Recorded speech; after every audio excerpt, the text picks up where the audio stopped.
Hello everyone, कैसे हैं आप सभी।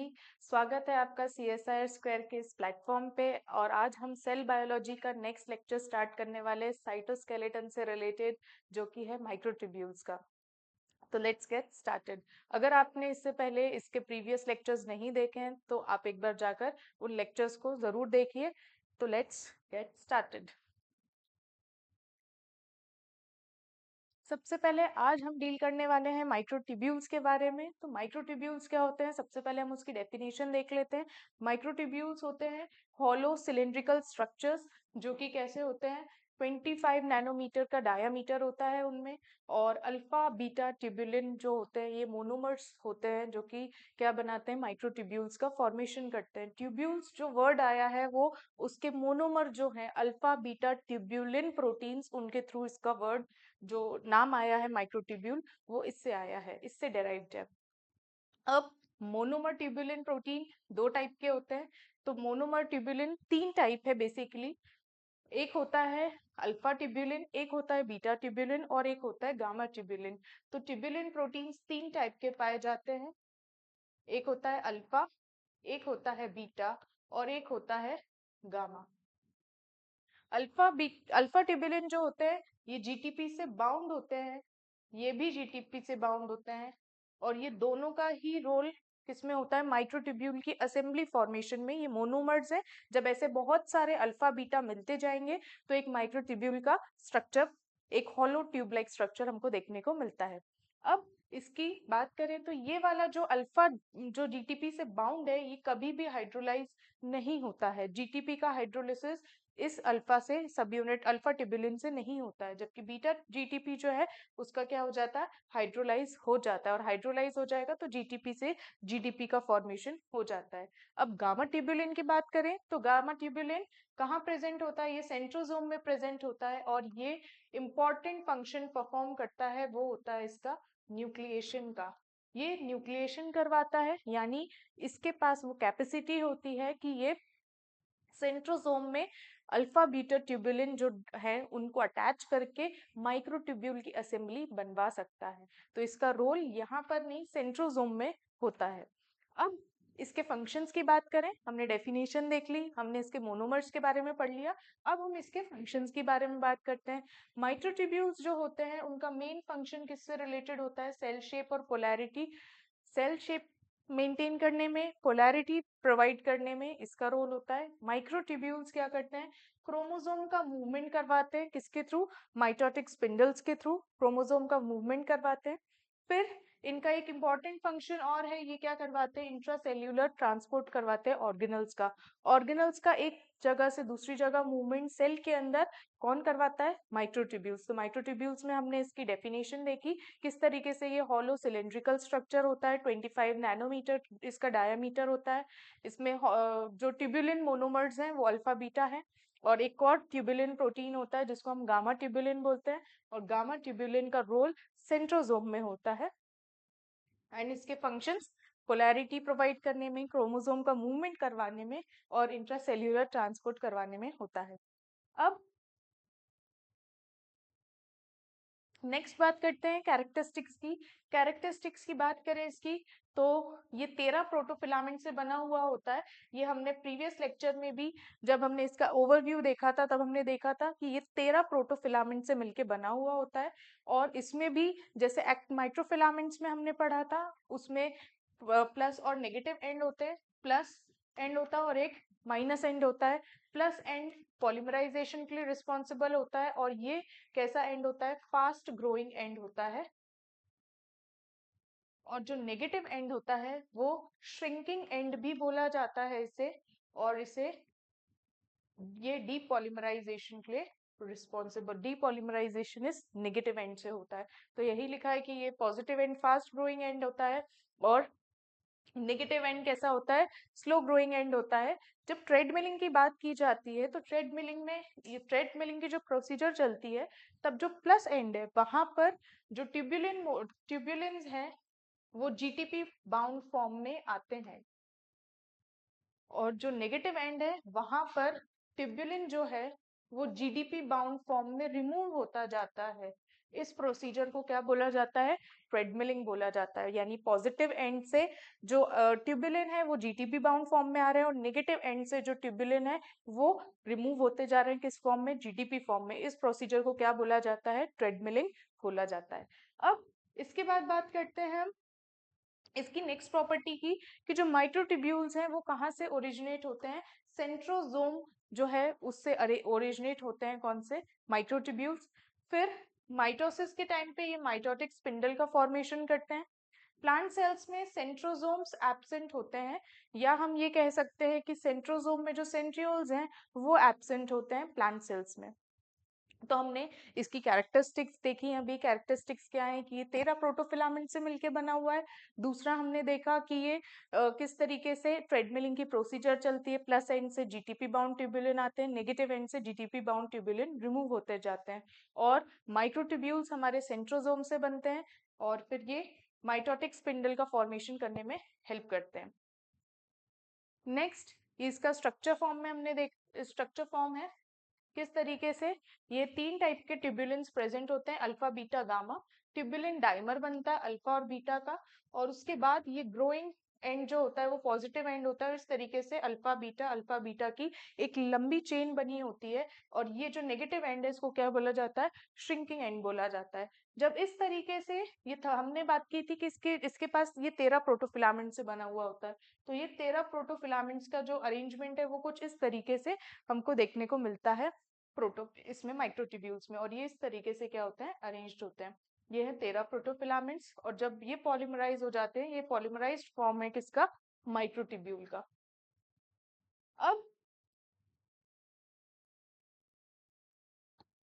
नेक्स्ट हम देखें, जो हमने देखा कि माइक्रोट्यूब्यूल 13 प्रोटोफिलामेंट्स का बना होता है, बट इसमें ये हमेशा 13 प्रोटोफिलामेंट का ये जो एक बना रहता है इसे हम सिंगलेट फॉर्म बोलते हैं। जब इस तरीके से दो अरेंज होते हैं तो दो टाइप के प्रोटोफिलामेंट्स अरेंज होते हैं तो इस तरीके से ये डबलेट बनता है। 3 ऐसे सर्कल्स बनते हैं, या 2 ट्यूब्यूल्स बनते हैं, 3 ट्यूब्यूल्स बनते हैं, ये इस तरीके से ट्रिपलेट का फॉर्मेशन करते हैं। सबसे पहले अगर बात करें सिंगलेट की, तो सिंगलेट में इस तरीके से 13 प्रोटोफिलामेंट्स प्रेजेंट होते हैं।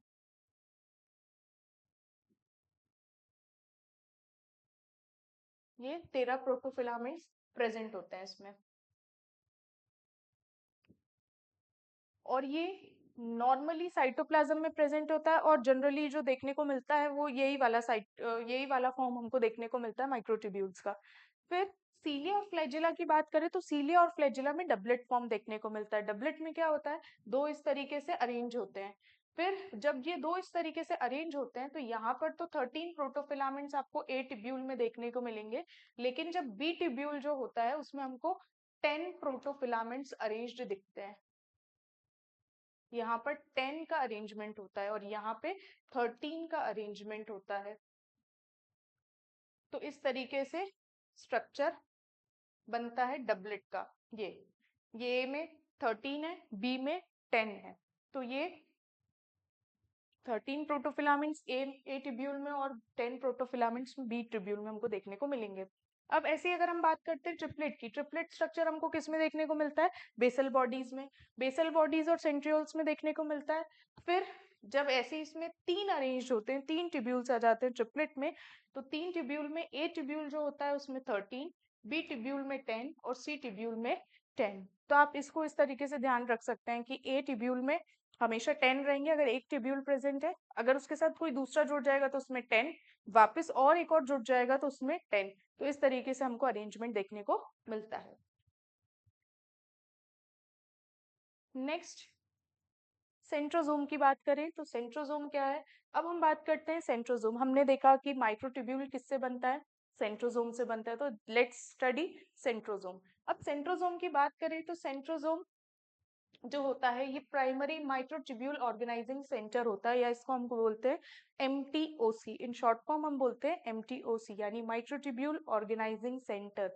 तो सेंट्रोसोम क्या है? ऐसा सेंटर जो कि माइक्रोट्यूब्यूल का ऑर्गेनाइज करता है। फिर एनिमल सेल्स में ये देखने को मिलेगा। माइक्रोट्यूब्यूल, इसके फंक्शंस की बात करें कि किस तरीके से क्या क्या चीज रेगुलेट करता है सेंट्रोसोम, तो माइक्रोट्यूब्यूल का न्यूक्लिएशन करेगा। हमने देखा कि माइक्रोट्यूब्यूल किससे बनते हैं, सेंट्रोजोम से, तो इसलिए हमने बोला कि माइक्रोट्यूब्यूल का न्यूक्लिएशन कौन करता है, सेंट्रोजोम। फिर स्पिंडल का फॉर्मेशन माइटोसिस में भी कौन करता है, सेंट्रोजोम करता है। सेल में पोलैरिटी प्रोवाइड करना और इंट्रासेल्यूलर ट्रांसपोर्ट भी कौन करवाता है, सेंट्रोजोम ही करवाता है। एनिमल सेल्स की बात करें तो एनिमल सेल्स में सेंट्रोजोम जो होता है उसमें सेंट्रियोल्स प्रेजेंट होते हैं। आपने देखा होगा स्ट्रक्चर जो होता है वो कुछ इस तरीके से होता है, ये इधर भी बना हुआ है, यहाँ पर भी मैं आपको बता देती हूँ कि किस तरीके से ऐसा स्ट्रक्चर होता है। ये कहलाता है पेरीसेंट्रियोलर मटेरियल, ये कहलाते हैं सेंट्रियोल्स, और ये क्या हो गया आपका सेंट्रोजोम का स्ट्रक्चर। सेंट्रोजोम कुछ इस तरीके से फॉर्म्ड होता है, ये इस डायग्राम में भी दिखाया गया है कि इस तरीके से ये माइक्रोट्यूब्यूल्स है जो कि सेंट्रियोल्स बना रहे हैं, और ये क्या है आपका ये आपके सेंट्रियोल्स हैं जो कि परपेंडिकुलर फॉर्म में प्रेजेंट है, ये पेरीसेंट्रियोलर मटेरियल है, और ये आपका सेंट्रोजोम का स्ट्रक्चर होता है। अच्छा, अब इसमें देखें तो प्लांट सेल्स में क्या होता है, प्लांट सेल्स में सेंट्रोजोम में सेंट्रियोल्स नहीं होते हैं। फिर सेंट्रोजोम की बात करें, यही लिखा है कि सेंट्रोजोम में दो सेंट्रियोल्स होते हैं, जो दो सेंट्रियोल्स होते हैं वो एक दूसरे से परपेंडिकुलर यानी 90 डिग्री के एंगल पे प्रेजेंट होते हैं। ये देखिए इस तरीके से 90 डिग्री के एंगल पे कौन प्रेजेंट होते हैं, ये सेंट्रियोल्स प्रेजेंट होते हैं, और एक और उसके अंदर क्या प्रेजेंट होता है, पेरीसेंट्रियोलर मटेरियल। तो हमने अभी देखा कि किस तरीके से सेंट्रोजोम होता है, सेंट्रोजोम को MTOC बोला जाता है। ये माइक्रोट्यूब्यूल का न्यूक्लिएशन करने में, माइटोटिक स्पिंडल वगैरह का फॉर्मेशन करने में हेल्प करता है, और एनिमल सेल्स में सेंट्रियोल्स प्रेजेंट होते हैं, और ये दो सेंट्रियोल्स परपेंडिकुलर होते हैं एक दूसरे से। नेक्स्ट, अब हम बात करते हैं, हमने सेंट्रोजोम देख लिया, अब हम देखते हैं कि किस तरीके से सेंट्रोजोम के अंदर सेंट्रियोल और जो पेरीसेंट्रियोलर मटेरियल है उसमें कौन सी चीजें पाई जाती है, इसके बारे में हम देखते हैं। अब सेंट्रियोल्स की अगर मैं बात करूं तो सेंट्रियोल्स किस फॉर्म में प्रेजेंट होते हैं, पेयर के फॉर्म में प्रेजेंट होते हैं, ये मैंने अभी बताया आपको कि परपेंडिकुलर होते हैं एक दूसरे से और पेयर के फॉर्म में प्रेजेंट होते हैं। जो पेयर होता है वो किसका पेयर होता है, इस तरीके से प्रेजेंट है ये, तो एक कहलाता है आपका मदर और एक कहलाता है डॉटर सेंट्रियोल। दो सेंट्रियोल होते हैं, एक कहलाएगा मदर सेंट्रियोल, एक कहलाता है डॉटर सेंट्रियोल। जो मदर सेंट्रियोल होता है उसके उसके पास प्रेजेंट होते हैं अपेंडेजेस, और अपेंडेजेस कौन से टाइप के होते हैं, दो टाइप के अपेंडेजेस होते हैं, एक कहलाता है डिस्टल और एक कहलाता है सब डिस्टल अपेंडेजेस। ये सिलिंड्रिकल शेप के होते हैं। ये अपेंडेजेस किसमें मदद करते हैं, माइक्रोट्यूब्यूल्स को पकड़ के रखने में, बांध के रखने में, और बेसल बॉडी का फॉर्मेशन जो सीलिया और फ्लैजिला है उसका फॉर्मेशन करने में भी कौन हेल्प करता है, ये मदर के जो मदर सेंट्रियोल है उसके पास जो अपेंडेजेस हैं डिस्टल और सब डिस्टल, ये इसमें हेल्प करते हैं। तो इस तरीके से एक ये डायग्राम आपको देखने को मिल जाएगा, ये है मदर सेंट्रियोल का और ये है डॉटर सेंट्रियोल का। इस तरीके से ये एक दूसरे से परपेंडिकुलर फॉर्म में अरेंज्ड है। इनमें ये मदर सेंट्रियोल जो है उसमें ये सब डिस्टल और डिस्टल अपेंडेजेस प्रेजेंट है। यहाँ पर एक और जो चीज प्रेजेंट होती है, ये बाहर का जो पोर्शन आपको सेंट्रियोल्स के अलावा जो पोर्शन दिख रहा है उसको बोला जाता है पेरीसेंट्रियोलर मटेरियल। इस पेरीसेंट्रियोलर मटेरियल में इस तरीके से जो रिंग्स दिख रही हैं ये गामा ट्यूबुलिन की रिंग्स हैं। अभी हमने पढ़ा कि तीन टाइप के ट्यूबुलिन प्रोटीन्स प्रेजेंट होते हैं, एक होता है अल्फा, एक होता है बीटा और एक होता है गामा। तो जो गामा ट्यूबुलिन है उसका रोल मैंने बताया था कि सेंट्रोजोम में होता है, तो सेंट्रोजोम में यहाँ पर पेरीसेंट्रियोलर मटेरियल में प्रेजेंट होता है ये गामा ट्यूबुलिन, और ये गामा ट्यूबुलिन क्या करता है, इस तरीके से स्ट्रक्चर बनाता है जिसको क्या बोला जाता है, गामा टर्क कॉम्प्लेक्स। और यही जो है गामा ट्यूबुलिन ये किसमें हेल्प करता है, या गामा टर्क कॉम्प्लेक्स जो है ये क्या करते हैं, न्यूक्लिएशन करवाते हैं और इस तरीके से माइक्रोट्यूब्यूल्स जो अल्फा बीटा के जो ट्यूबुलिन प्रोटीन है उनको ज्वाइन करने का काम करते हैं। ये हमने पढ़ लिया सेंट्रियोल्स के बारे में। अब हम सेंट्रोजोम का दूसरा पार्ट जो है जिसमें क्या आता है, बाहर का जो पोर्शन जिसको हम क्या बोलते हैं, पेरीसेंट्रियोलर मटेरियल, उसके बारे में पढ़ते हैं। पेरीसेंट्रियोलर मटेरियल की मैं बात करूं तो पेरीसेंट्रियोलर मटेरियल एक प्रोटीनेशियस मटेरियल होता है। इस तरीके से ये क्या है, पेरीसेंट्रियोलर मटेरियल है,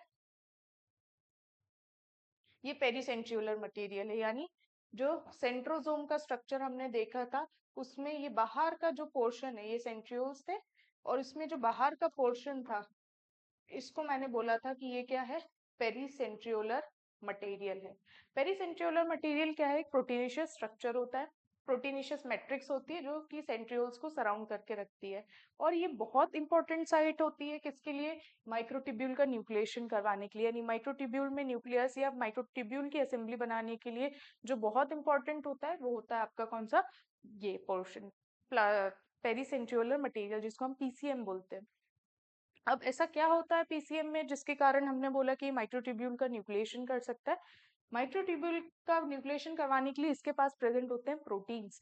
उन प्रोटीन्स का नाम कौन से, 4 टाइप के प्रोटीन्स होते हैं। इंपॉर्टेंट वन जिसमें होता है वो होता है ये गामा टर्क कॉम्प्लेक्स, जो हमने देखा था इस तरीके से, ये गामा ट्यूबुलिन रिंग्स प्रेजेंट है, ये गामा टर्क कॉम्प्लेक्स प्रेजेंट है, ये करवाता है आपका क्या, न्यूक्लिएशन करवाता है।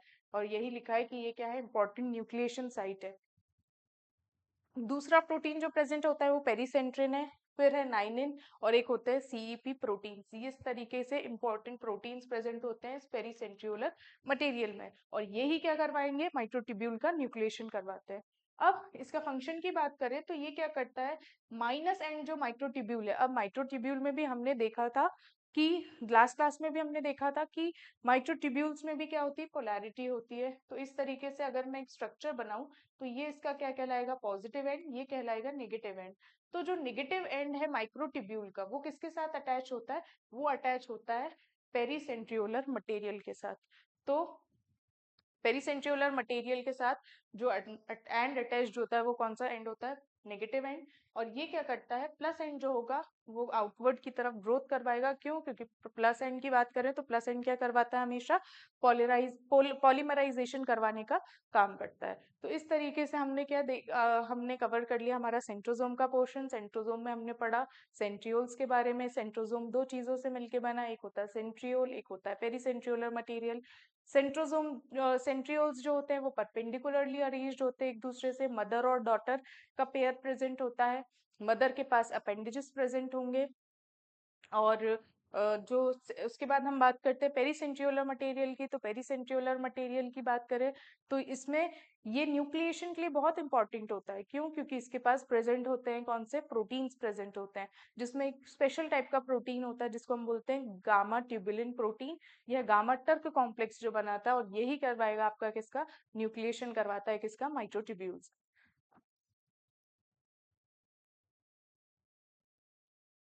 ये एक सेंट्रोजोम की साइकिल है, किस तरीके से सेंट्रोजोम का फॉर्मेशन होता है, कौन कौन से फेजेस में हमने माइटोसिस मियोसिस पढ़ा है, तो उसमें देखा है कि किस तरीके से सेंट्रोजोम का फॉर्मेशन होता है। सेंट्रोजोम की बात करें तो सेंट्रोजोम एक बार ही, जैसे डीएनए का डुप्लीकेशन एक बार होता है, ऐसे सेंट्रोजोम का डुप्लीकेशन भी एक बार ही देखने को मिलता है।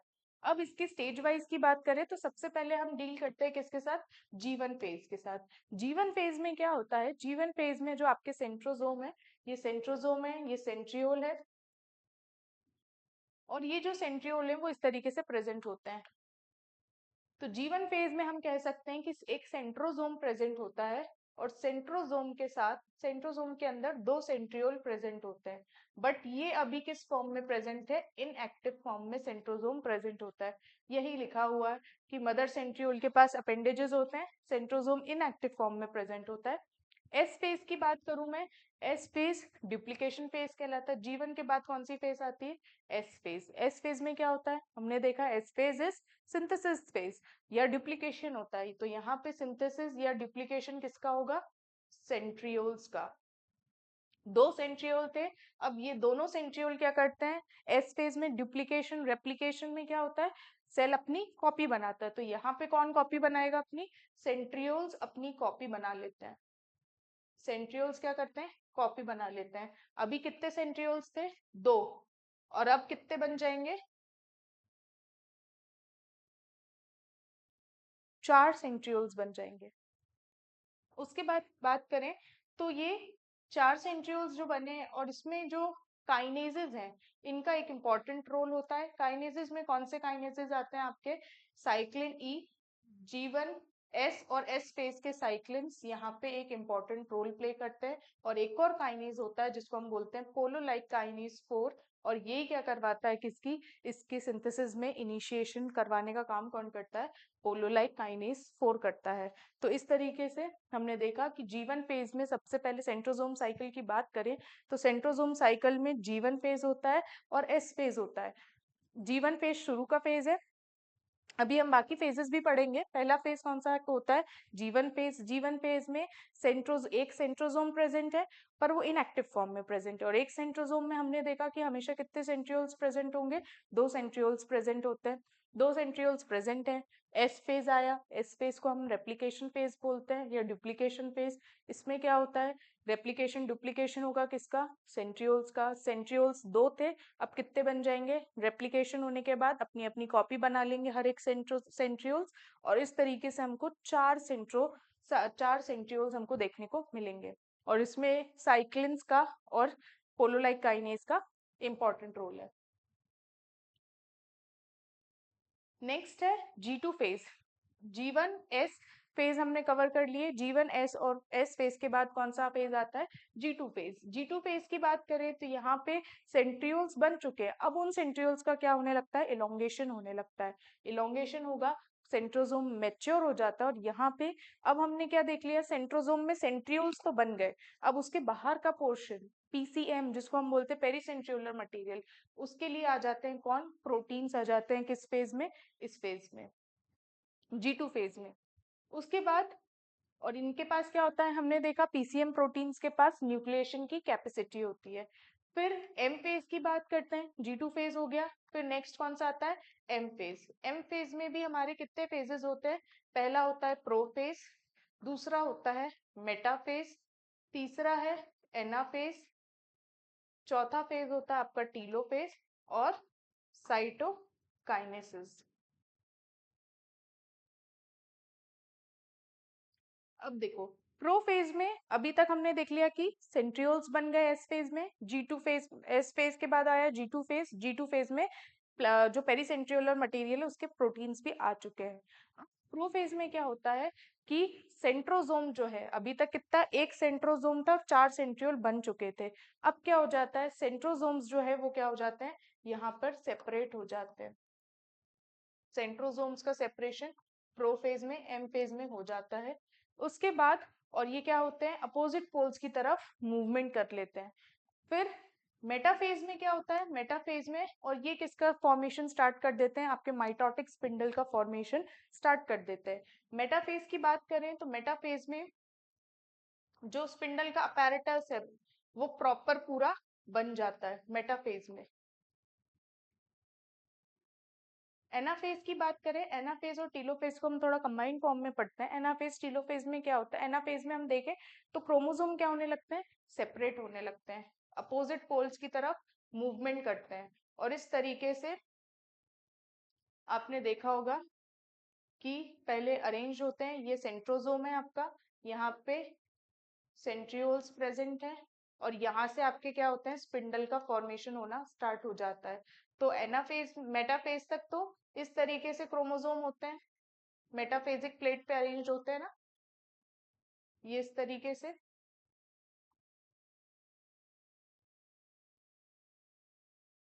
अब ये क्या हो जाते हैं, इस जब एनाफेज आता है तो वो ऐसे डिवाइड हो जाते हैं, और एक एक जो सेंट्रोसोम है वो क्या हो जाता है, एक एक उसके पास पहुंच जाता है। तो एक एनाफेज और टीलोफेज में क्या हो जाता है, क्रोमोसोम जैसे ही अपोजिट पोल्स की तरफ क्या करते हैं, मूवमेंट करते हैं, और क्या हो जाता है, यहाँ पे ये एक दूसरे की तरफ एक एक जो है, एक सेल, और साइटोकाइनेसिस हुई, साइटोप्लाज्म क्या हो जाएगा, यहाँ पे डिवाइड हो जाएगा।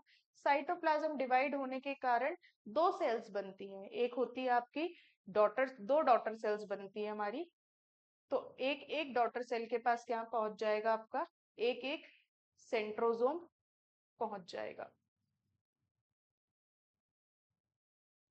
इसके पास भी एक सेंट्रोसोम और इसके पास भी एक सेंट्रोसोम, जब ऐसे डिवाइड हो जाएगा तो एक एक सेल के पास इस तरीके से एक एक सेंट्रोसोम पहुंच जाएगा, और यही इस तरीके से थ्योरी फॉर्म में दिया हुआ है। देखो इसको डायग्राम के फॉर्म में देखते हैं। डायग्राम के फॉर्म में सबसे पहले अगर हम बात करें तो इस तरीके से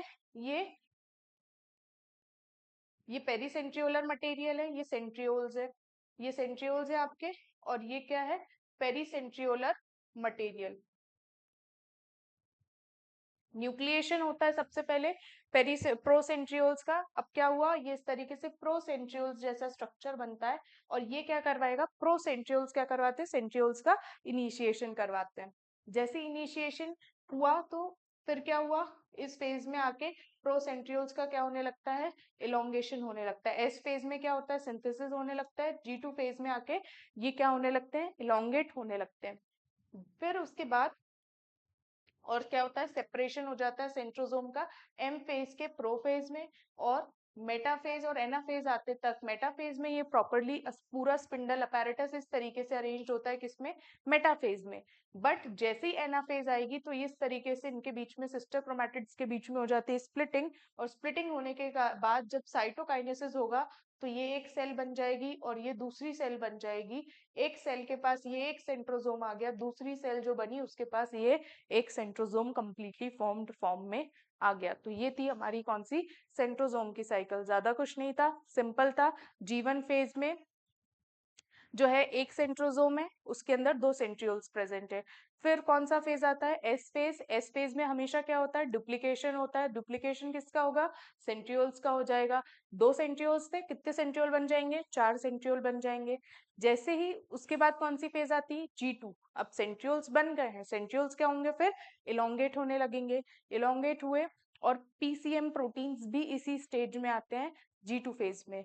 फिर आती है G2 के बाद कौन सी phase, M phase. M phase जैसे ही आएगी, एम फेज में 4-5 फेजेस होती है, प्रोफेज, मेटाफेज, एनाफेज, टीलोफेज और साइटोकाइनेसिस। तो प्रोफेज में सबसे पहले क्या होता है, प्रोफेज में जो सेंट्रोजोम है वो आपस में क्या हो जाते हैं, सेपरेट हो जाते हैं। वो सेपरेट हुए, फिर प्रोसेंट्रियोल्स का फॉर्मेशन हो जाता है। प्रोसेंट्रियोल्स फिर बनाते हैं, और सेंट्रियोल्स का फॉर्मेशन हो चुका है, सेंट्रोजोम अलग हो जाएंगे।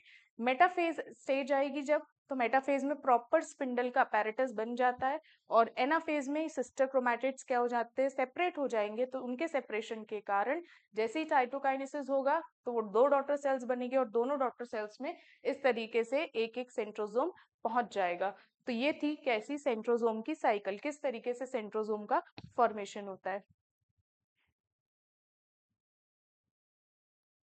अब हम बात करते हैं किसके बारे में, माइक्रोट्यूब्यूल्स से रिलेटेड प्रोटीन, जिसको हम बोलते हैं, जैसे हमने माइक्रोफिलामेंट्स में पढ़ा था एक्टिन बाइंडिंग प्रोटीन्स, ऐसे ही हमको यहाँ पे पढ़ना है किससे रिलेटेड प्रोटीन्स, माइक्रोट्यूब्यूल से रिलेटेड प्रोटीन्स, जिसको हम क्या बोलते हैं, microtubule associated proteins. Microtubules associated proteins को शॉर्ट फॉर्म में बोला जाता है मैप्स। मैप्स क्या करते हैं, स्टेबिलिटी प्रोवाइड करेंगे, असेंबली और डिसअसेंबली से रिलेटेड होते हैं ये। टाइप्स की बात करें तो 2 टाइप्स देखने को मिलेंगे हमको। एक होता है स्टेबलाइजिंग। स्टेबलाइजिंग हमेशा क्या करता है, पॉलीमराइजेशन करता है। जो स्टेबलाइजिंग मैप्स होते हैं ये पॉलीमराइजेशन करेंगे, और डीस्टेबलाइजिंग डीपॉलीमराइजेशन करेंगे।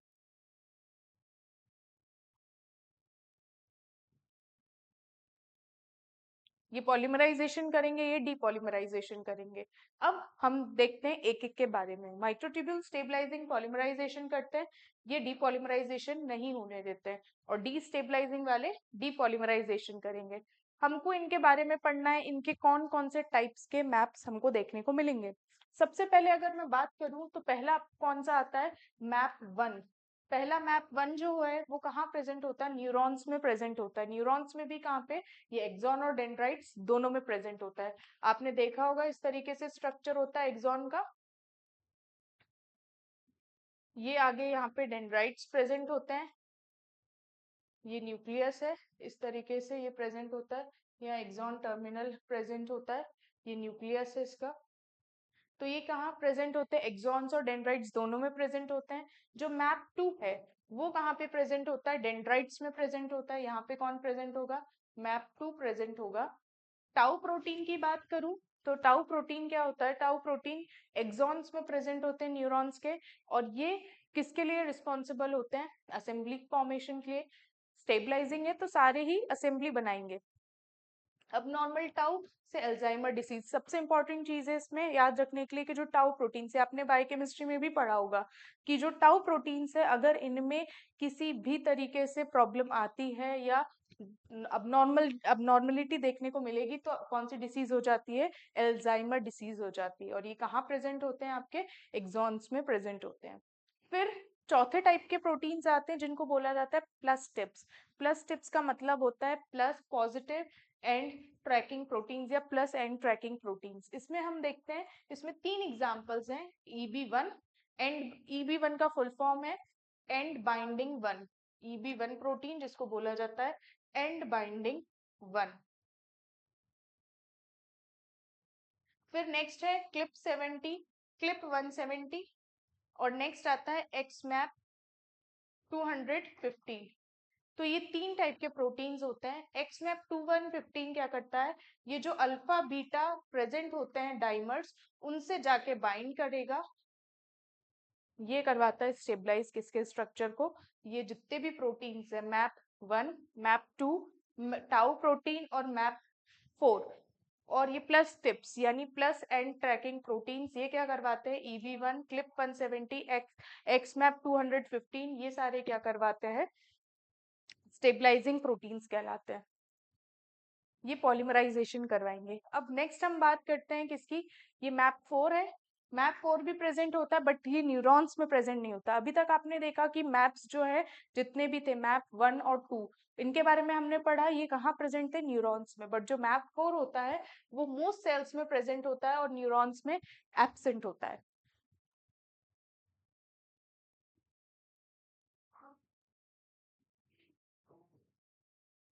बात करते हैं microtubule destabilising protein. Destabilising word क्या बताता है कि ये क्या कर रहा है, डीपॉलीमराइज कर रहा है।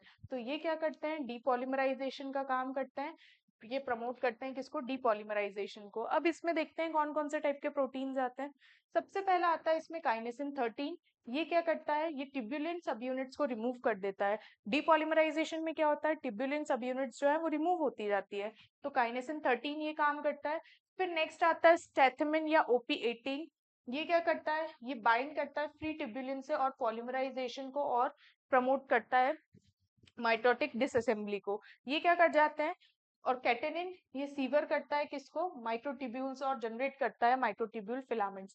तो काइनेसिन 13 और स्टैथमिन का यही फंक्शन होता है। ये क्या करते हैं, अल्फा बीटा से जाके बाइंड कर जाते हैं, ये जो मोनोमर या डाइमर्स के फॉर्म में प्रेजेंट होते हैं इनसे जाके बाइंड कर जाते हैं और क्या करते हैं, इनको रोक देते हैं, किससे, पॉलीमराइजेशन होने से रोक देते हैं। ये क्या करते हैं, प्रिवेंट करते हैं किसको, पॉलीमराइजेशन को प्रिवेंट करते हैं। कौन, अल्फा बीटा से जब ये काइनेसिन 13 और स्टेथमिन जाके बाइंड करते हैं तो ये क्या करते हैं, इनको रोक देते हैं। जब मोनोमर्स ही नहीं होंगे तो हम पॉलीमर्स कैसे बनाएंगे, तो ये क्या करते हैं, मोनोमर्स से अटैच हो जाते हैं और मोनोमर्स से अटैच होके पॉलीमर पॉलीमर बनाने से रोक देते हैं माइक्रोट्यूब्यूल का। फिर हम बात करते हैं नेक्स्ट जो है केटिनिन। केटिनिन क्या करता है, जैसे आपने एक्टिन माइक्रोफिलामेंट्स में पढ़ा जेलसोलिन के बारे में, जेलसोलिन भी एक्टिन को सीवर करने का काम कर रहा था, ऐसे ही जो केटिनिन होता है ये भी क्या करता है, एक्टिन को सीवर, ये क्या करता है, माइक्रोट्यूब्यूल्स को सीवर करने का काम करता है। हमने देखा इस तरीके से हॉलो ट्यूब लाइक स्ट्रक्चर होता है और ये हॉलो ट्यूब लाइक स्ट्रक्चर में ये पॉजिटिव एंड है, ये नेगेटिव एंड है। जब इन पे ये क्या कर देता है, सीवर करना यानी बीच से कट कर देना, बीच से कट कर देगा तो इस तरीके से ये पहला फ्रेगमेंट बन जाएगा और ये दूसरा फ्रेगमेंट बन जाएगा। तो इस तरीके से ये कौन से थे, डीस्टेबलाइजिंग प्रोटीन्स। ये जो पॉलीमर मैप्स हैं, स्टेबलाइजिंग और डीस्टेबलाइजिंग, ये भी काफी इंपॉर्टेंट है, इनके नाम से क्वेश्चंस आते हैं कि ये किस तरीके से कहाँ का फंक्शन करते हैं। ये कैटेनिन से आपको काफी क्वेश्चन देखने को मिल भी जाएंगे।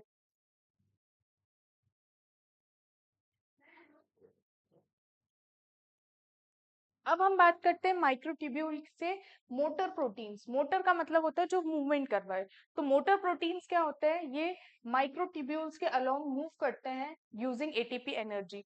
आप इनको इस तरीके से समझ सकते हो कि ये माइक्रोट्यूब्यूल्स हैं और माइक्रोट्यूब्यूल्स को आप किसकी तरह कंसीडर कीजिए, रेलवे ट्रैक की तरह, रेलवे ट्रैक या पटरी की तरह कंसीडर कीजिए इसको। जैसे कि ट्रेन चलती है किसके ऊपर,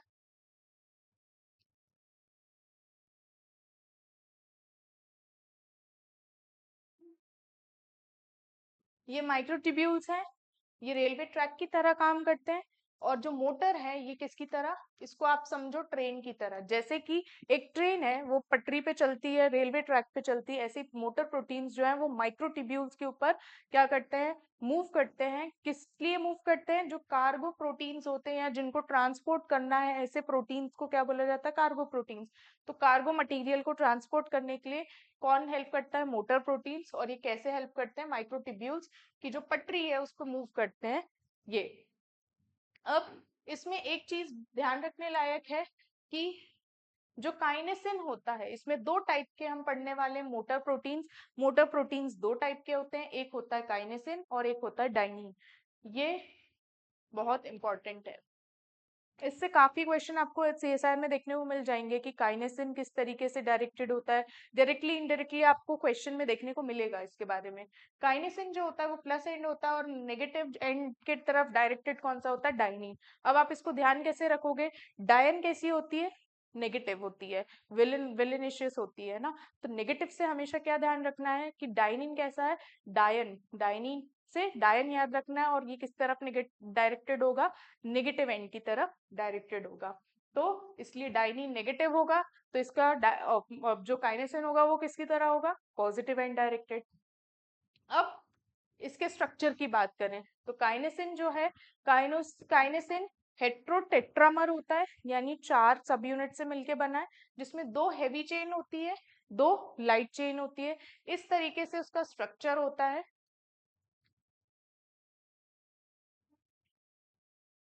ये हेड डोमेन कहलाता है और ये टेल डोमेन कहलाता है। ये 2 हेवी चेन्स देखने को मिल जाएगी आपको इसमें और 2 लाइट चेन्स होंगी।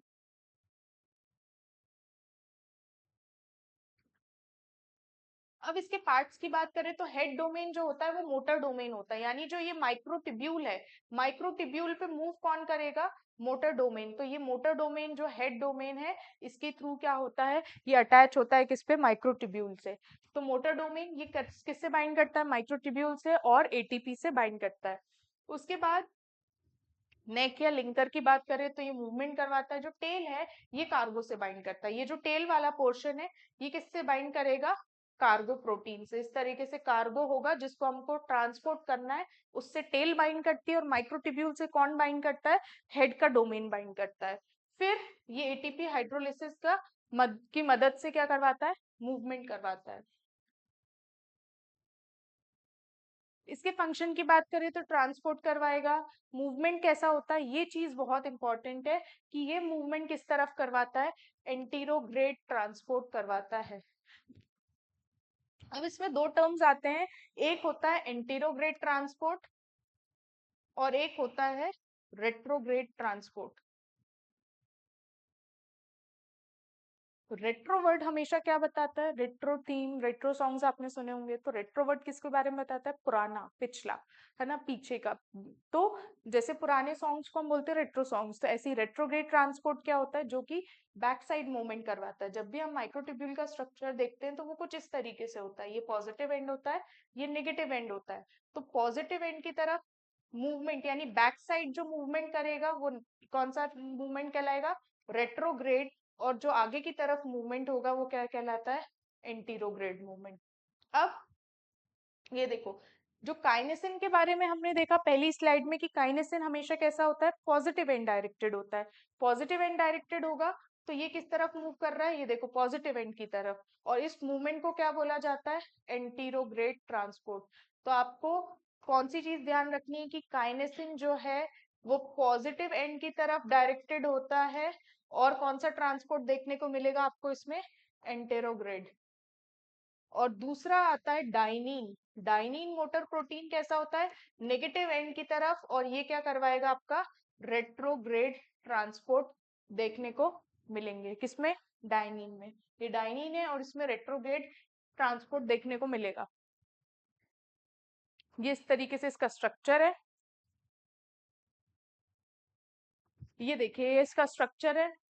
ये इसके हेड डोमेन से क्या होते हैं, ये अटैच है, ये टेल डोमेन है, टेल डोमेन से आपका क्या अटैच हो गया, कार्गो पार्टिकल अटैच है। ये इस तरीके से चेन्स देखने को मिल रही है, काइनेसिन है, और इसमें एंटीरोग्रेड ट्रांसपोर्ट देखने को आपको मिल रहा है। उसके बाद बात करते हैं इसकी, ये क्या है, डाइनिन। डाइनिन भी क्या है, हेड डोमेन इसका यहाँ पे माइक्रोट्यूब्यूल से अटैच्ड होता है। जो टेल डोमेन है उससे क्या अटैच है, आपका कार्गो, और ये किस तरफ, नेगेटिव एंड की तरफ या न्यूक्लियस की तरफ मूवमेंट करवा रहा है, तो ये कौन सा मूवमेंट करवा रहा है, रेट्रोग्रेड, और ये सेल बॉडी की तरफ मूवमेंट करवाता है। ये भी बहुत इंपॉर्टेंट है कि एक्सॉन की तरफ मूवमेंट कौन करवा रहा है, ये, और सेल बॉडी की तरफ ये करवा रहा है। अब बात करते हैं किसके बारे में, डाइनिन। अब ये जो डाइनिन है, डाइनेक्टिन, यहाँ पे एक और टर्म आता है डाइनेक्टिन। डाइनिन की मदद करने वाला प्रोटीन इज डाइनेक्टिन। ये चीज आपको ध्यान रखनी, इससे भी क्वेश्चन आया है कि डाइनिन की मदद कौन करता है, वो है कौन सा प्रोटीन, डाइनेक्टिन। डाइनिन वर्ड से ही आप क्या याद रख सकते हो, डाइनेक्टिन।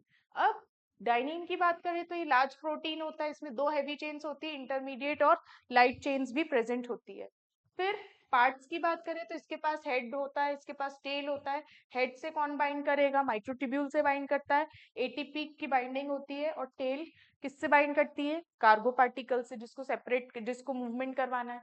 फिर फंक्शन की बात करें तो फंक्शन में क्या होता है, मूवमेंट किस तरफ करवाता है, डायन है तो ये किसकी तरफ मूवमेंट करवाती है, नेगेटिव एंड की तरफ मूवमेंट करवाती है। नेगेटिव होती है तो ये किस तरफ मूवमेंट करवाएगी, नेगेटिव। और बैक साइड हमको जाना है तो हम कौन सा बोलते हैं, रेट्रोग्रेड ट्रांसपोर्ट। तो ये क्या करवाती है, रेट्रोग्रेड ट्रांसपोर्ट करवाती है। स्पिंडल की पोजिशनिंग के लिए रिस्पॉन्सिबल होती है, और ये सीलिया फ्लैजिला में बीटिंग के लिए भी रिस्पॉन्सिबल होती है। अभी हम देखेंगे कि कैसे सीलिया और फ्लैजिला में एक्सोनीम पार्ट प्रेजेंट होता है, और वहां पे ये डाइनिन मोटर्स प्रेजेंट होते हैं, और वो सीलिया फ्लैजिला की जो बीटिंग वाला मोशन है वो कौन करवाता है, आपका डाइनिन। फिर यहाँ पे एक प्रोटीन प्रेजेंट होता है जिसको बोलते हैं डाइनेक्टिन। डाइनेक्टिन प्रोटीन क्या होता है, ये डाइनिन की मदद करता है वेसाइकल्स को कैरी करने में। ये डाइनेक्टिन है, ये देखो, ये डाइनिन की मदद कर रहा है इस कार्गो पार्टिकल को या वेसाइकल को कैरी करने के लिए। तो ये थे आपके 2 मोटर प्रोटीन्स, एक था काइनेसिन और एक था डाइनेक्टिन, डाइनिन। काइनेसिन जो होता है वो पॉजिटिव इनडायरेक्टेड होता है और एंटीरोग्रेड ट्रांसपोर्ट करता है। जो नेगेटिव एंड की तरफ मूवमेंट करता है या रेट्रोग्रेड ट्रांसपोर्ट करवाता है उसे बोलते हैं डाइनिन। और डाइनिन की मदद कौन सा प्रोटीन करता है, वो कहलाता है डाइनेक्टिन। अब नेक्स्ट हम बात करते हैं ड्रग्स या एंटीबायोटिक्स। तो ये जो काइनेसिन और डाइनिन हमने पढ़े हैं ना, इससे रिलेटेड आपको काफी क्वेश्चन मिल जाएंगे, और ये बहुत ही इंपॉर्टेंट है, वेरी वेरी इंपॉर्टेंट होते हैं मोटर प्रोटीन्स जब हम माइक्रोट्यूब्यूल्स की बात करते हैं। अब आपको इससे भी काफी क्वेश्चन देखने को मिलेंगे। माइक्रोट्यूब्यूल्स से रिलेटेड जो ड्रग्स है कौन कौन से हैं, इनिबिटर्स हैं, किस तरीके से पॉलीमराइजेशन को, डीपॉलीमराइजेशन को कौन इफेक्ट कर रहा है। सबसे पहले हम बात करते हैं डीस्टेबलाइजर्स की। तो डीस्टेबलाइजर्स जो होते हैं उसमें आता है आपका कोल्चिसिन, पोडोफाइलोटॉक्सिन और नोकोडेजोल। कोल्चिसिन की बात करें तो ये मीडो सेफ्रॉन से मिलता हुआ है। ये क्या करता है, ये भी ट्यूबुलिन डाइमर से बाइंड करेगा और प्रिवेंट करता है किसको, पॉलीमराइजेशन को प्रिवेंट करता है। अगर इसका हाई कंसंट्रेशन हो जाए तो ये क्या करता है, माइक्रोट्यूब्यूल को डीपॉलीमराइज करवा देता है। नेक्स्ट बात करते हैं फाइलोटॉक्सिन, पोडोफाइलोटॉक्सिन। ये भी कोल्चिसिन की तरह बाइंड करता है और ये भी इनहिबिटर होता है पॉलीमराइजेशन का। नोकोडेजोल की बात करें तो ये सिंथेटिक ड्रग है और ये क्या करता है, शेयर करता है same mechanism as colchicine, binding tubulin dimers and causing depolymerization of microtubules. तो कोल्चिसिन की बात करें तो कोल्चिसिन क्या होता है, कोल्चिसिन मीडोसेफ्रॉन से मिलता है। ये क्या करेंगे, कोल्चिसिन और पोडोफाइलोटॉक्सिन दोनों ही क्या करते हैं, ट्यूबुलिन डाइमर से बाइंड कर जाते हैं। ट्यूबुलिन डाइमर से बाइंड करने के बाद ये क्या करते हैं, पॉलीमराइजेशन को रोक देते हैं। उसके बाद नोकोडेजोल की बात करें तो नोकोडेजोल क्या करता है, नोकोडेजोल सिंथेटिक डाइमर है, सिंथेटिक ड्रग है, ये भी ट्यूबुलिन डाइमर से बाइंड करता है और डीपॉलीमराइजेशन नहीं होने देता है। ठीक है, इसके बाद हम बात करते हैं किसकी, टेक्सोल की। ये माइक्रोट्यूब्यूल स्टेबलाइजिंग है, तो ये क्या करता है, डीपॉलीमराइजेशन नहीं होने देता है। ये क्या करता है, प्रिवेंट करता है किसको, डीपॉलीमराइजेशन को। कौन, टेक्सोल या पेल्कीटेक्सिल। अब नेक्स्ट बात करते हैं सीलिया और फ्लैजिला में किस तरीके से हमको मूवमेंट देखने को मिलता है माइक्रोट्यूब्यूल के थ्रू। तो माइक्रोट्यूब्यूल किस पे बेस्ड होते हैं, प्रोजेक्शंस होते हैं। इस तरीके से ये सीलिया का स्ट्रक्चर है, फ्लैजिला का है। सीलिया किसमें देखने को मिलेगा हमको? पैरामीशियम में, और स्पर्म में फ्लैजिलम प्रेजेंट होता है। ये इस तरीके से, और 9+2 अरेंजमेंट देखने को मिलता है। जो सेंटर पोर्शन होता है वो क्या कहलाता है? अगर मैं इस तरीके से एक सीलिया की बात करूं तो ये जो पोर्शन है ये क्या कहलाता है? Basal body. और जो बाहर की तरफ पोर्शन होता है उसको क्या बोलते हैं? एक्सोनियम। अब देखते हैं इनमें अरेंजमेंट कैसा प्रेजेंट होता है। जो एक्सोनियम का स्ट्रक्चर होता है वो कैसा होता है? इस तरीके से यहाँ पे 9 डबलेट्स होते हैं। ये डबलेट्स जो है वो 9 होते हैं टोटल, और यहाँ जो सिंगलेट्स होते हैं वो 2 होते हैं, इसलिए इसको क्या बोला गया? 9+2 का अरेंजमेंट बोला जाता है। अब इसमें एक चीज देखनी है कि ये जो है, इस स्ट्रक्चर से हमको पूरा समझना है कि जो डबलेट्स हैं ये डबलेट्स हैं, इसमें ये ए ट्यूब्यूल होगा, ये बी ट्यूब्यूल, ये ए ट्यूब्यूल है, और ये कौन सा है? बी ट्यूब्यूल है। ये जो आपको ब्लू कलर से दिख रहे हैं ये क्या है? Dynein Motors. और अब भी हमने पढ़ा था कि डाइनिन क्या करवाता है? सीलिया और फ्लैजिला की बीटिंग में हेल्प करता है। फिर हम बात करते हैं ये जो है, ये आपस में जो डबलेट्स हैं वो किसके थ्रू अटैच्ड होते हैं? नेक्सिन नाम के प्रोटीन से। और जो ये सेंट्रल वाला है वो बाहर वाले से किसके थ्रू अटैच्ड होता है? रेडियल स्पोक्स के थ्रू अटैच्ड होता है। बस यही सब है इसके बारे में, कि किस तरीके से जो एक्सोनीमल पोर्शन है इसको जब मैं कट करूंगी तो कुछ इस तरीके से मुझे इसका स्ट्रक्चर देखने को मिलेगा, वो इस तरीके से है। और इसी से रिलेटेड ये थ्योरी दी हुई है। बेसल बॉडी जो होती है उसमें 9+0 का अरेंजमेंट, ये इस तरीके से एक्सोनीम पोर्शन है, जब मैं इसको कट करूंगी तो इस तरीके से मुझे इसका स्ट्रक्चर देखने को मिलता है। तो बस यही था हमारे माइक्रोट्यूब्यूल से रिलेटेड। हमने माइक्रोट्यूब्यूल्स की डेफिनेशन पढ़ी, कैरेक्टरिस्टिक्स पढ़े, किस तरीके से कौन कौन से मोटर प्रोटीन्स प्रेजेंट होते हैं, काइनेसिन, डाइनिन, फिर मैप्स मतलब माइक्रोट्यूब्यूल से एसोसिएटेड प्रोटीन्स के बारे में पढ़ा, स्टेबलाइजिंग, डीस्टेबलाइजिंग, फिर हमने सीलिया और फ्लैजिला के बारे में पढ़ा। तो माइक्रोट्यूब्यूल, या ये कहूँ कि साइटोस्केलेटन का पोर्शन यहीं पे खत्म होता है। आई होप सो आपने एंजॉय किया होगा इस सेशन को। एंड अगर आप तक अभी तक आपने इस चैनल को लाइक, शेयर और सब्सक्राइब नहीं किया है तो अभी जाकर कर दीजिए, फॉर मोर सच वीडियोस। हम आगे की क्लासेस में और सेल बायोलॉजी के लेक्चर्स कवर करेंगे, so stay tuned. Thank you.